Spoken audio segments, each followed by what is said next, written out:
ओम। प्रिय विद्यार्थियों, संस्कृत की इस कक्षा में आप सबका स्वागत है। आज हम 10वें पाठ का अध्ययन करने जा रहे हैं।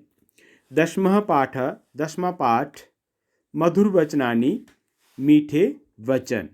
मधुरवचनानि मीठे वचन।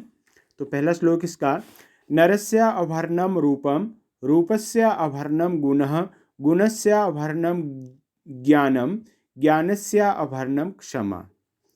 नरस्य आभरणं रूपं, रूपस्य आभरणं गुणः, गुणस्य आभरणं ज्ञानं, ज्ञानस्य आभरणं क्षमा।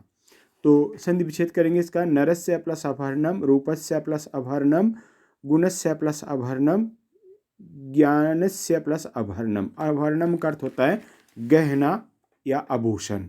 तो मनुष्य का गहना रूप है अर्थात उसकी सुंदरता है। मनुष्य का गहना रूप अर्थात उसकी सुंदरता है। रूपस्य आभरणम गुण, सुंदरता का गहना गुण है। रूपस्य आभरणम गुण, सुंदरता का गहना गुण है। अर्थात मनुष्य के अंदर यदि कोई गुण नहीं है तो उसकी सुंदरता जो है व्यर्थ है।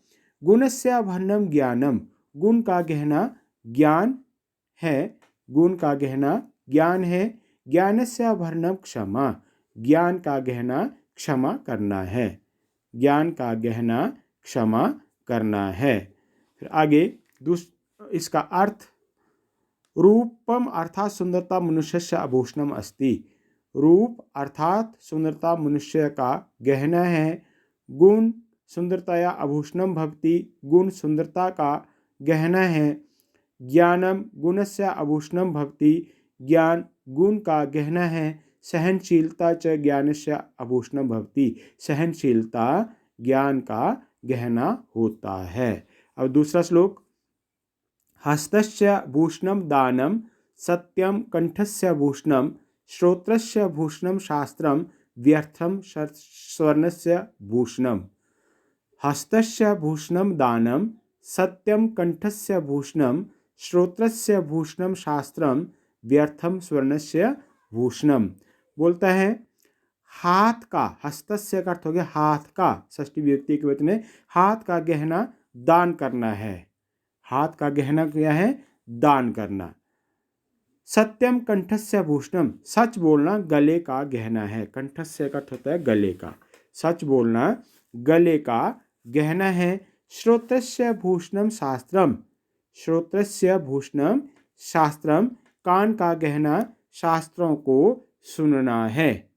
श्रोत्रस्य भूषणम शास्त्रम, कान का गहना शास्त्रों को सुनना है। व्यर्थम स्वर्णस्य भूषणम, सोने का गहना व्यर्थ है। सोने का गहना व्यर्थ है। व्यर्थम स्वर्णस्य भूषणम, स्वर्णस्य का अर्थ है सोने का गहना व्यर्थ है। अर्थात ये जो गहने हैं, दान करना, सच बोलना और शास्त्रों की वाणी को सुनना, ये वास्तव में मनुष्य के वास्तविक गहने हैं और बाकी जो गहने ये व्यर्थ हैं। तो इसका अर्थ दिया जा रहा है संस्कृत में, आसान संस्कृत में, दानम हस्तस्य भूषणम भवति, दान हाथ का गहना होता है। सत्यम कंठस्य भूषणम अस्ति, सच बोलना गले का गहना होता है। ज्ञानस्य श्रवणम एव कर्णयो भूषणम भवति, ज्ञान का श्रवण करना ही कान का गहना होता है। स्वर्णस्य आभूषणम तो व्यर्थम अस्ति, सोने का गहना तो व्यर्थ ही होता है। तो तीसरा श्लोक, यथा एकेन न हस्तेन तालिका संप्रद्यते, ततो उद्यमं परित्यज्य न फलं कर्मणा भवेत्। यथा एकेन न हस्तेन तालिका संप्रद्यते, ततो उद्यमं परित्यज्य न फलं कर्मणा भवेत्।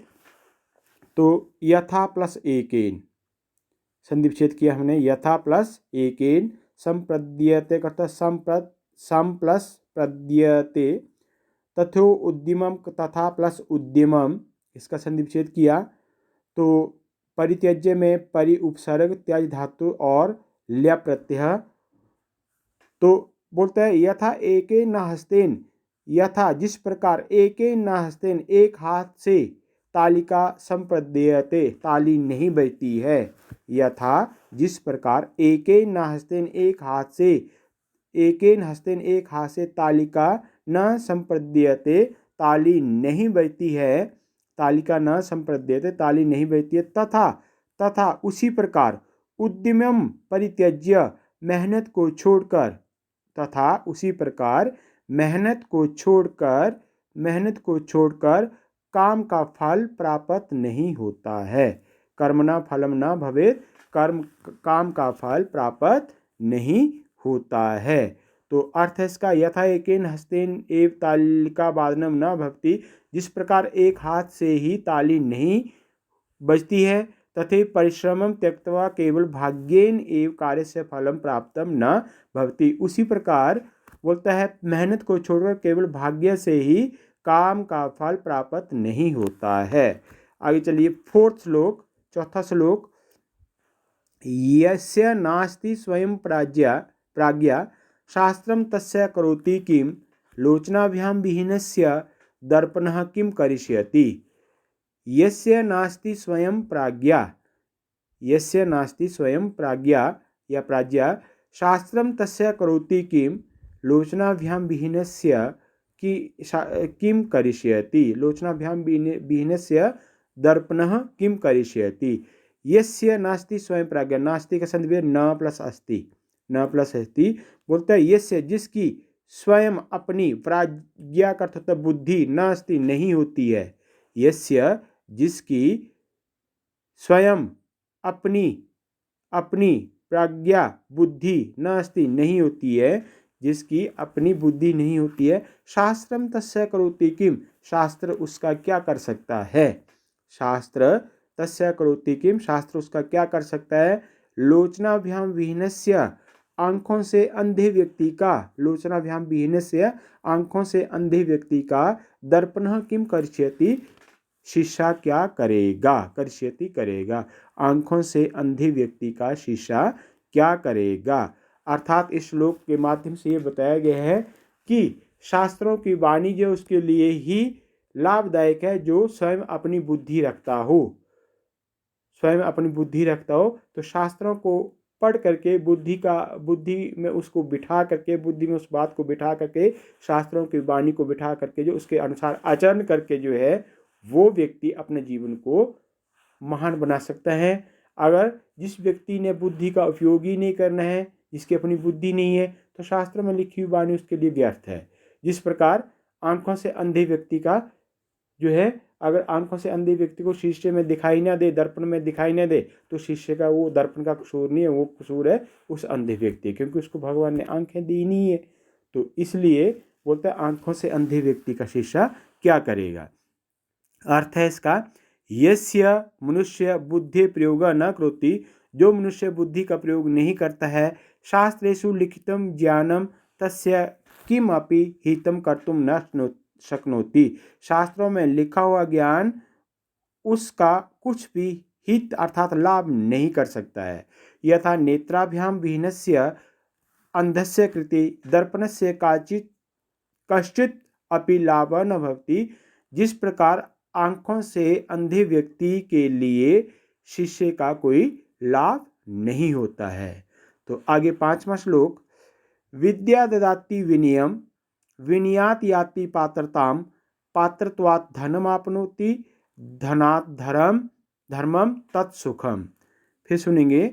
विद्या ददाति विनयम, विनयात याति पात्रताम, पात्रत्वात् धनम आपनोति, धनम प्लस आपनोति, इसका संधि विच्छेद करेंगे धनम प्लस आपनोति, धनात् धर्मम तत्सुखम।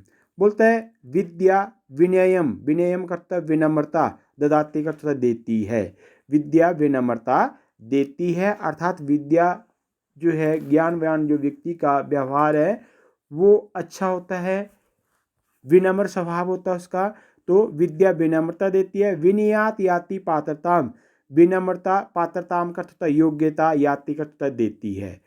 विद्या विनम्रता योग्यता देती है। पात्रत्वात् धनम आपनोति, योग्यता धन प्राप्त करवाती है, योग्यता से धन प्राप्त होता है। पात्रत्वात्, पात्रत्वात् का अर्थ हो गया योग्यता से धन प्राप्त होता है। व्यक्ति अगर योग्य है तो वह अर्थ का संचय करने में, अर्थ कमाने में, अर्थोपार्जन करने में सक्षम हो जाता है। तो पात्रत्वात् धनम आपनोति, योग्यता से धन प्राप्त होता है। धनात् धर्म, धन से धर्म किया जाता है। धन इत्यादि से धर्म के कार्य किए जाते हैं, धर्म इत्यादि के कार्य किए जाते हैं। तथा सुखम, उससे उस सुख की प्राप्ति होती है। अर्थात धर्म के मार्ग पर चल के, धर्म के कार्यों को करके ही सुख की प्राप्ति होती है। एक बार फिर मैं इस श्लोक को बोल रहा हूँ।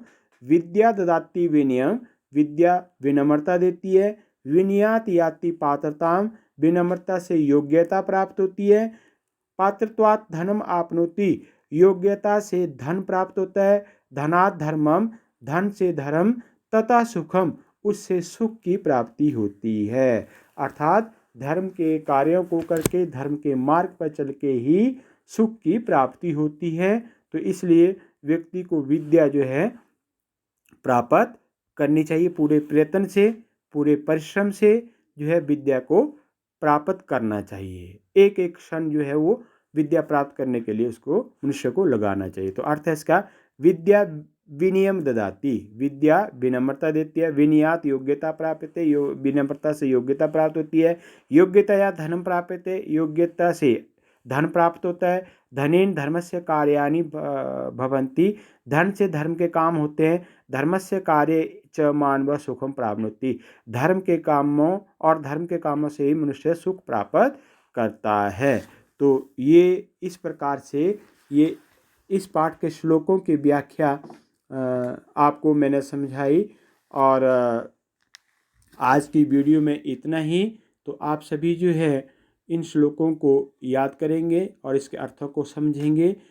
तो इसी के साथ आज की वीडियो को यहीं समाप्त किया जाता है। आप सबका धन्यवाद। इति ओम शम।